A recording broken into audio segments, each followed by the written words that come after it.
So I'm out running errands right now, and I thought, this might be a good time to break out the camera and address a possible issue with my Vlogtober vlogs for this year. Now, if you've been watching them, you might have noticed that black seems to be the predominant color of my wardrobe in those videos. And I thought that might give you a particular impression, which I feel like I should address. Although it may look that way, I wouldn't say that I wear black clothing a lot. To be more accurate, I would say that I wear black clothing every single day. Now, this isn't anything new for me. When I was a young man, black was my go-to color for my wardrobe.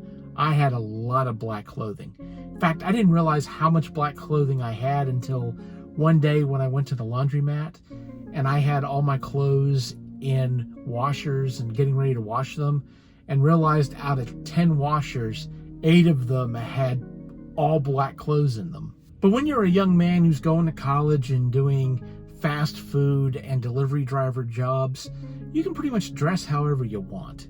But when I graduated college and started doing more professional work, I started to care more about what my boss thought of me.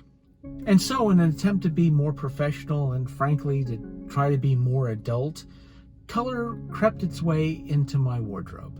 And it had been that way for a long time. But then COVID hit and we were all stuck in our homes. And it wasn't just me. Pretty much everyone was dressing the way that they wanted to. They were doing experiments with hair color, haircuts, makeup. And a lot of that had to do with the fact that, why do you care what other people think about you? They're stuck in their homes. But I think what COVID really did was it hit the reset button on a lot of our behaviors and attitudes. And it made it painfully obvious what we did because it was what we wanted to do as compared to what we did because of what we were afraid people were going to think about us. I'm not saying that everybody made permanent changes to their public image or that they became more who they were. I'm sure a lot of people, once they were going back to work, that they went back to dressing the way that they felt they needed to. But I think for a bunch of people, me included, we realized that what was the point of dressing the way you thought other people wanted you to dress, or hiding parts of yourself that you thought was not palatable. Now, I'm not saying that it's a good thing to be antisocial or that being rude to people is just being real. I think there's a difference between being your authentic self and being a jerk. Social skills are still a thing. But the truth is, I realized I wasn't dressing for myself or to represent myself. I was dressing in ways that I just thought that other people wanted.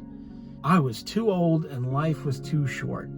If I wanted to dress in black clothing every day, I should do it. And that's exactly what I have done.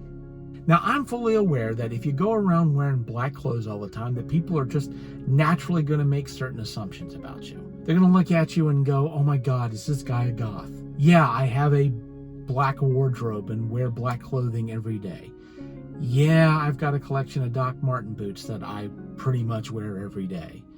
And yeah, I decorate my house with skulls and other weird things. And yeah, the plates on my light switches and my power outlets are black in the shape of coffins. And yeah, I used to read Propaganda magazine. And yeah, I still read Procession magazine. And I listen to goth podcasts. And I like post-punk music and punk and gothic rock and dark wave and cold wave music. But none of that stuff makes me a goth. Does it?